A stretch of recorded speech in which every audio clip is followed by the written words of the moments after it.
Buenos días, doctoras. Mi nombre es Jennifer Suset Menéndez Carías y mi carnet es 2012-107-40 y yo les voy a hablar un poco acerca de las enfermedades respiratorias bacterianas. Bueno, vamos a empezar con la colibacilosis. El agente etiológico de la colibacilosis es el E. coli. Esta enfermedad se caracteriza porque es una enfermedad infecciosa de aves domésticas silvestres y jóvenes, tanto como jóvenes y adultas. Es un habitante común en vías intestinales y oportunista.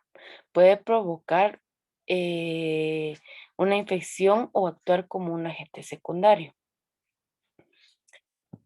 Su manera de transmisión es por vía horizontal o por vía vertical. La vía horizontal es la principal forma de, de la infección de E. coli. Se da por inhalación jugando papel menor en la ingestión y mecánica. Ahora, por vía vertical es por contaminación fecal en huevos o por infecciones en el tracto reproductor. Vamos a hablar ahora un poco acerca de am, los síntomas que esta puede presentar. Los síntomas que esta puede presentar sería una salpingitis, una mm, panoftalmitis, celulitis, enteritis, septicemia, onfalitis, artritis, cabeza hinchada, peritonitis y aerosaculitis.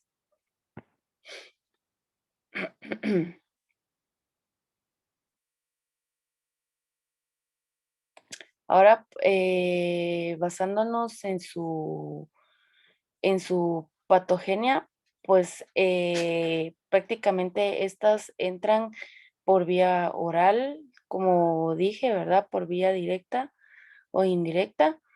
Las lesiones que se pueden encontrar también sería onfalitis por mala recuperación del ombligo y infección del ombligo y los tejidos que la rodean. Su diagnóstico es principalmente por la tinción de Gram, que es lo que vamos a encontrar son bacilos cortos gram negativos de color rojo. El cultivo de agar macaulay se puede ver una lactosa positiva dando colonias de color rosa a rojo medianas y convexas. Cultivo en agar sangre donde podemos ver colonias circulares medianas convexas de color blanco brillosas con densidad opaca.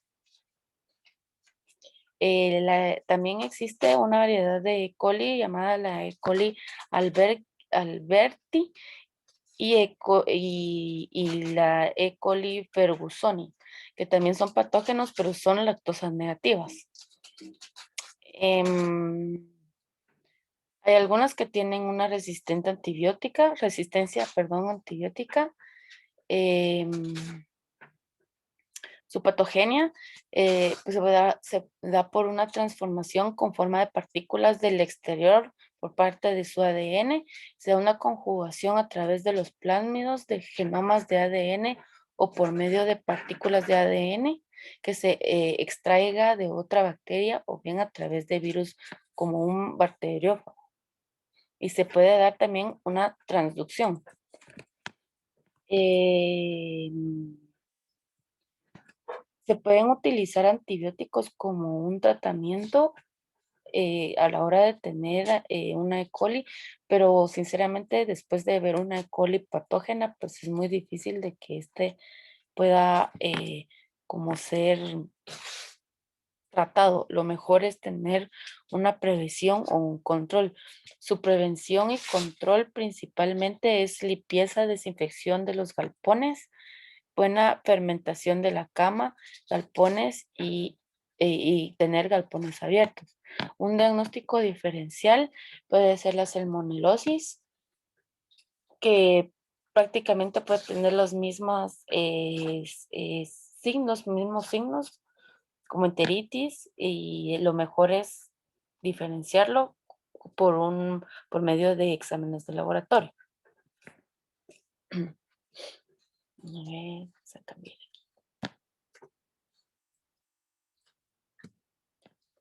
Bueno, sí, creo que sí es cólera. Sí, ahora vamos a hablar un poco acerca de la cólera aviar. Su distribución es mundial.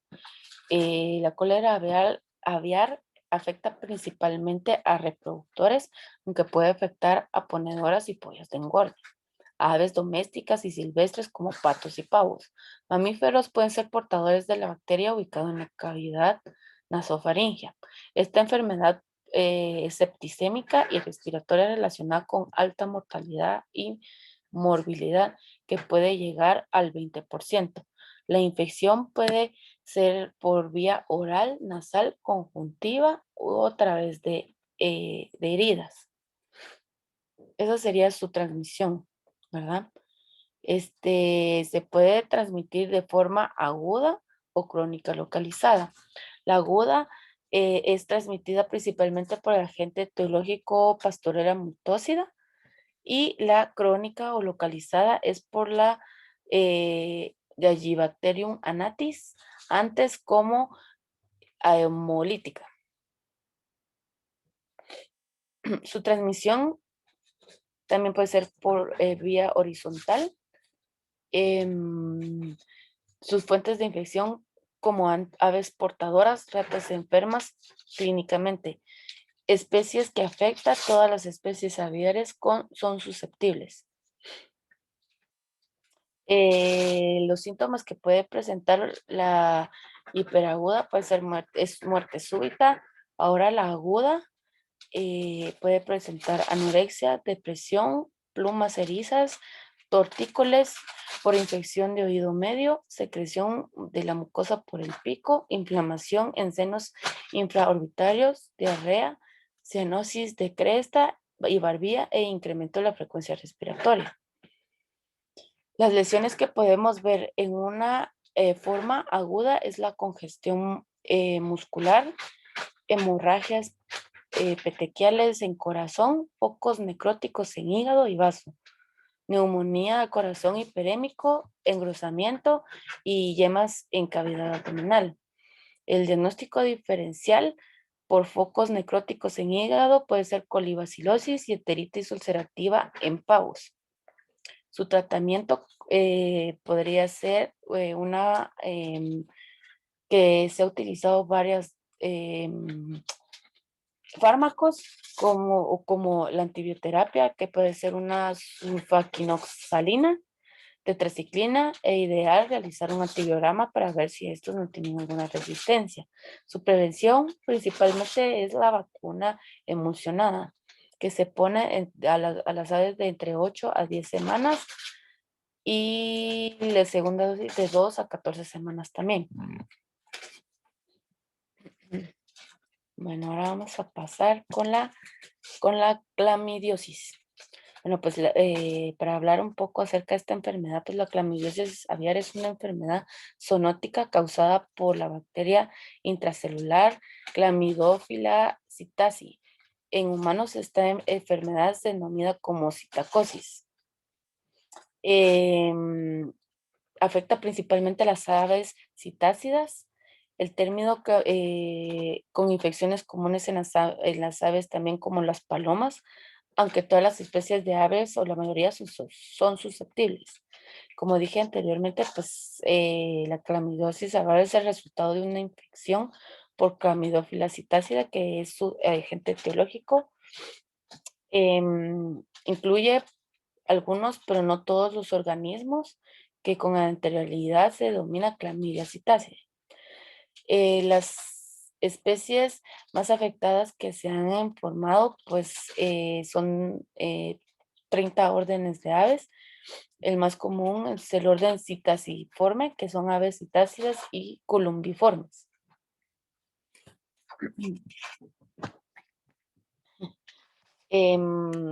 Su periodo de incubación es En las aves enjauladas es generalmente de 3 días a varias semanas.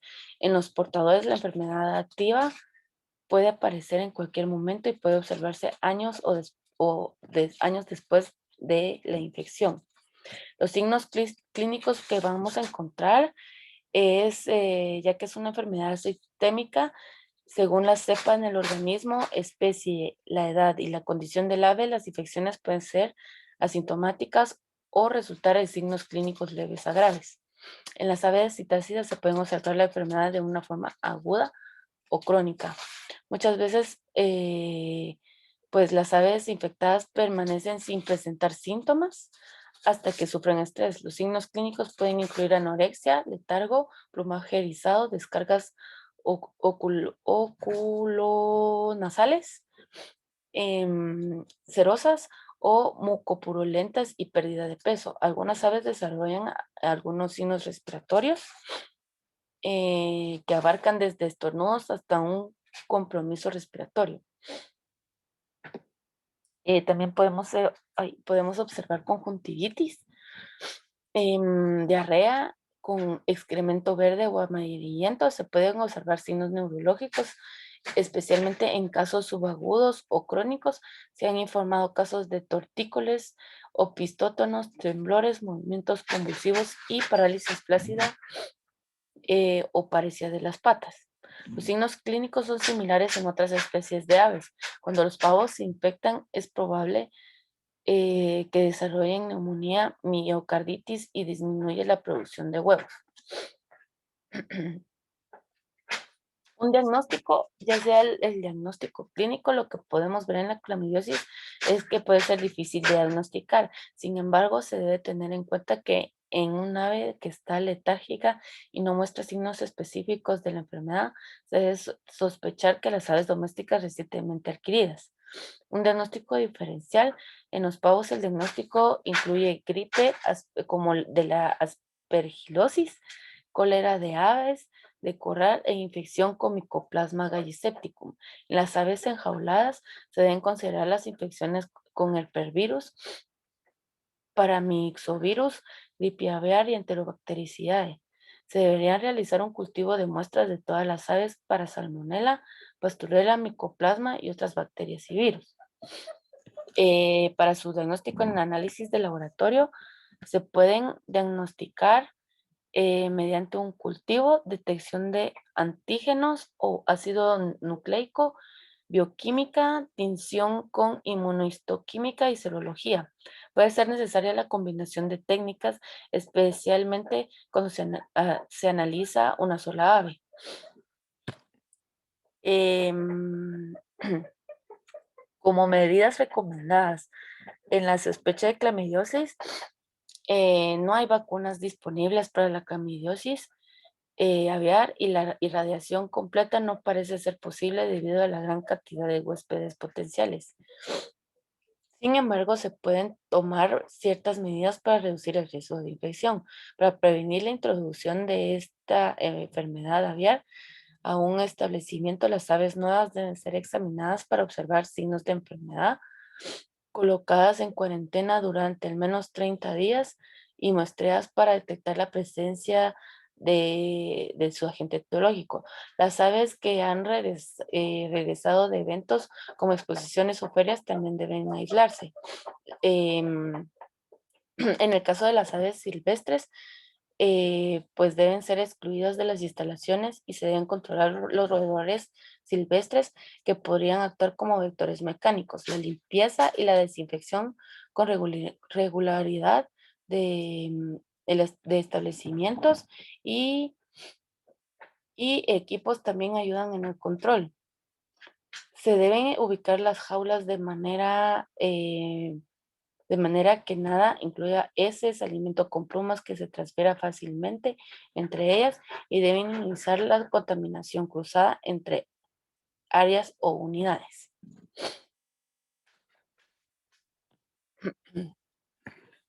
Vamos a hablar un poco de coriza infecciosa, pues esta enfermedad aguda pues, es principalmente el tracto respiratorio superior de las gallinas. Es una enfermedad frecuente en nuestro medio, principalmente en explotaciones de traspatio. Aparece habitualmente acompañado a la viruela aviar. No debe confundirse con coriza del pavo, cuyo agente etiológico es Bordetella avium.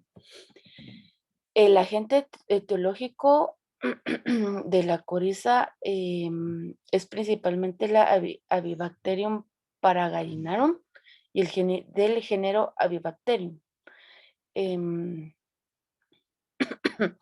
Los efectos de la coriza pues causan un grave impacto en la producción de huevo, como una reducción de entre 10 a 40%. Los brotes no complicados, ¿verdad? Afecta la fertilidad de las aves reproductoras y en pollos de engorde puede afectar la conversión alimentaria.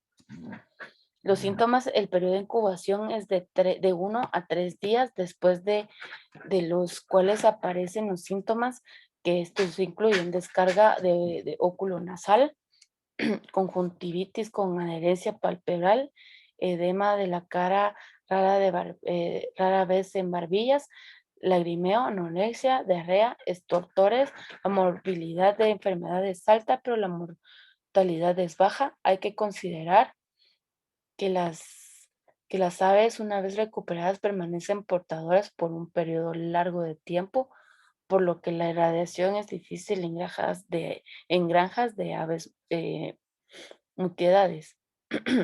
Las lesiones macroscópicas que podemos ver pueden estar limitadas a los senos infraorbitarios. Se presenta inflamación catarral de los pasajes y senos nasales con descarga nasal. En casos complicados pueden observarse aeroaculitis, taqueitis y neumonía. Uno de los diagnósticos podemos hablar de una historia clínica en la enfermedad de la presentación rápida con morbilidad alta, reducción en el consumo del alimento, disminución de la producción de huevo y los síntomas, ¿verdad? En el diagnóstico del laboratorio es una bacteria sensible fuera de los tejidos del huésped. Para el aislamiento se recomienda enviar aves vivas o cabezas refrigeradas, nunca en congelación. El proceso de aislamiento consiste en esterilización del área sobre los senos con espátula caliente para evitar contaminación con otros patógenos de cultivo. El diagnóstico diferencial puede ser la cólera aviar, bronquitis infecciosa y celulitis cuya etiología es la E. coli. Su prevención puede ser que se encuentra disponible comercialmente vacunas emulsionadas para prevenir la enfermedad.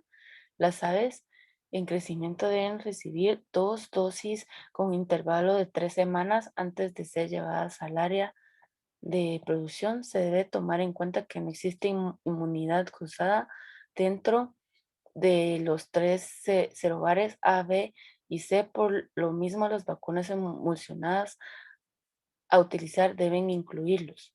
Su tratamiento puede emplearse en sulfamidas solas o combinadas con trimethoprim, tetraciclina, entromicina y derivados de las quinolonas.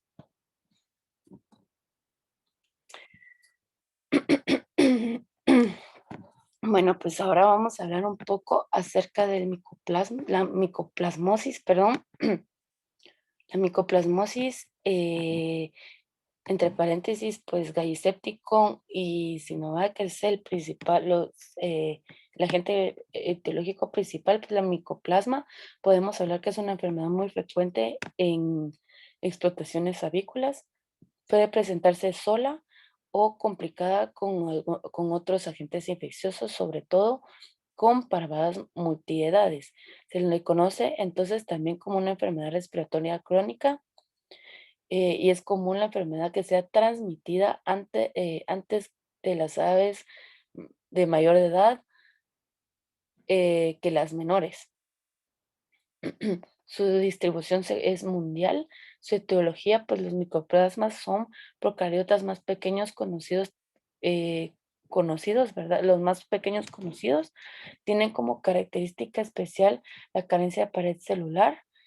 Existe el Gallisepticon, el Synoviae, que son los principales, ¿verdad? El Gay Septicum da la enfermedad crónica respiratoria, enfermedad del tracto respiratorio superior, de pollos entre 4 a 8 semanas de edad. El Sinoviae produce sinovitis infecciosa. Su transmisión puede ser vertical, por huevo, oviducto y semen, y horizontal. Su patogenia se adhiere a las superficies mucosas, tienen tropismo por células epiteliales del aparato respiratorio genital, perdón, y membranas sinoviales. En la superficie del epitelio respiratorio libera sustancias activas, proteáceas y adhesinas que destruyen cilios y células del epitelio respiratorio. En la superficie del epitelio, la sinoviae también afecta el tracto respiratorio, formando parte de la aeroculitis inespecíficas. Es altamente prevalente y algunas cepas se asocian con la E. coli. Sus síntomas del Agai septicum podríamos encontrar en enfermedades crónicas respiratorias, sinusitis en pavos y enfermedad crónica respiratoria en pollos.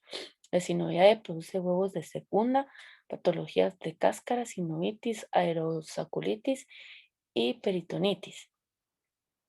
Ya estas combinadas podemos encontrar tos, estornudos, estertores, secreción nasal y ocular, inflamación en seno infraorbitario con poco necrosis, color negro, la disminución del consumo de alimento y la producción de huevo, transmisión vertical, problemas en las reproductoras, peritonitis, incremento de la mortalidad, pobre incubabilidad.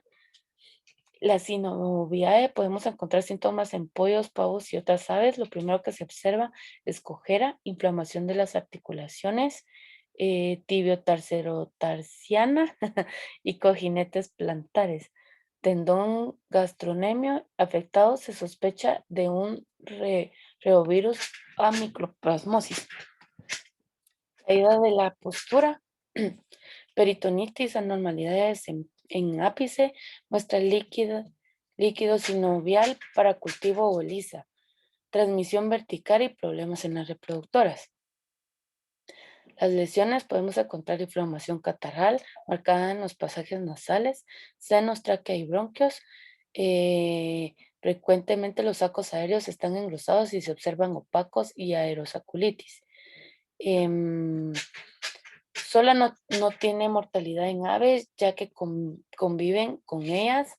Si se combina con la E. coli, sube a un 30%. Si es E. coli sola, la mortalidad está alta en 15%. Su diagnóstico, pues la infección por micoplasma puede producir síntomas poco específicos o permanecer en forma subclínica, por lo que la infección debe ser confirmada en el laboratorio. El diagnóstico puede hacerse utilizado la prueba rápida en placa, la que permite detectar la inmunoglobulina IgM. Tiene la desventaja de ser un poco específica y puede presentar reacción cruzada Mg con Ms. También la inhibición de la hemoaglutinación, hisopados de tráquea, fisura palatina, senos y oviducto, cloaca y semen. El control de la micoplasmosis deberá tomar en cuenta las características del microorganismo, como son baja resistencia del microorganismo, persistencia del organismo de las aves infectadas,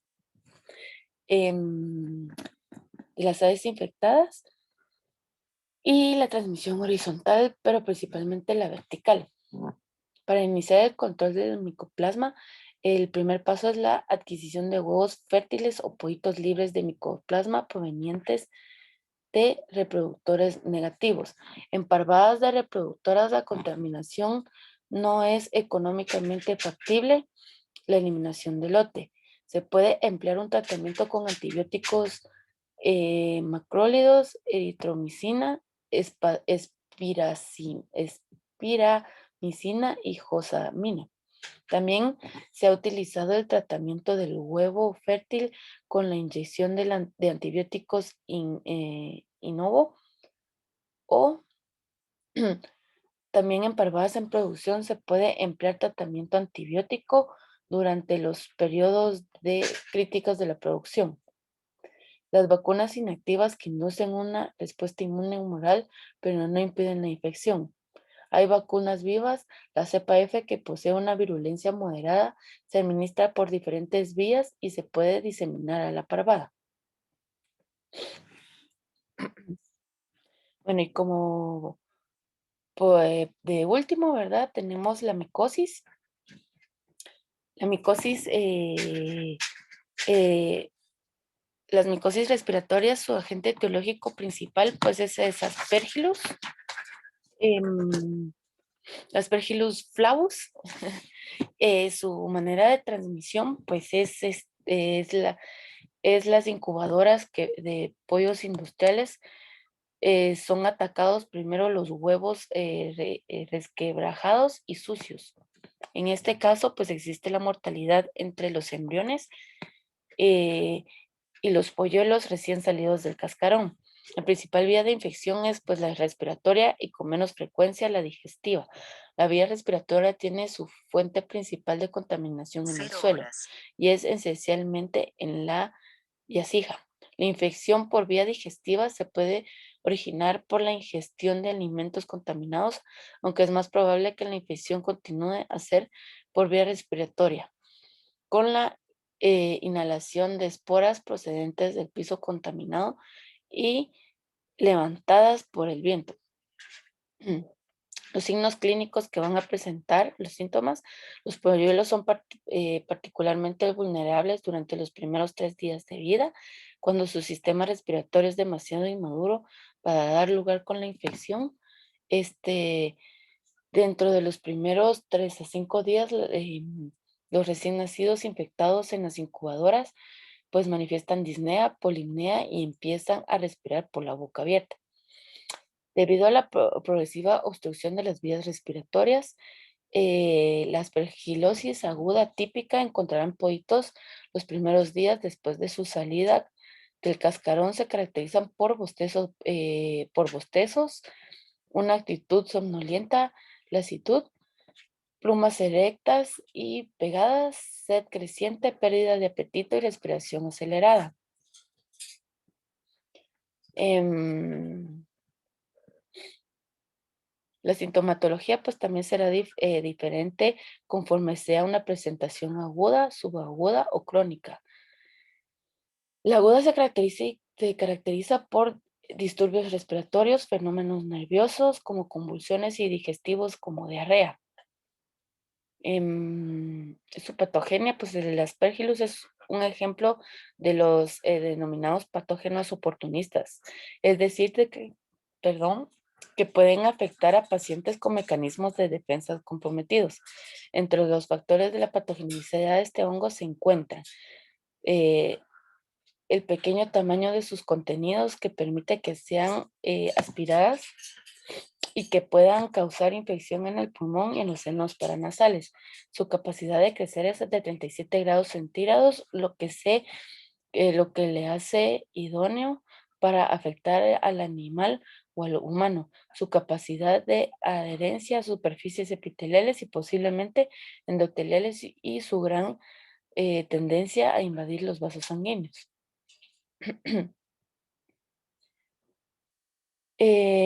Pues las lesiones de post-mortem, lo que podemos ver generalmente es que se presentan nódulos y placas amarillas o grises en los pulmones, sacos aéreos o tráquea.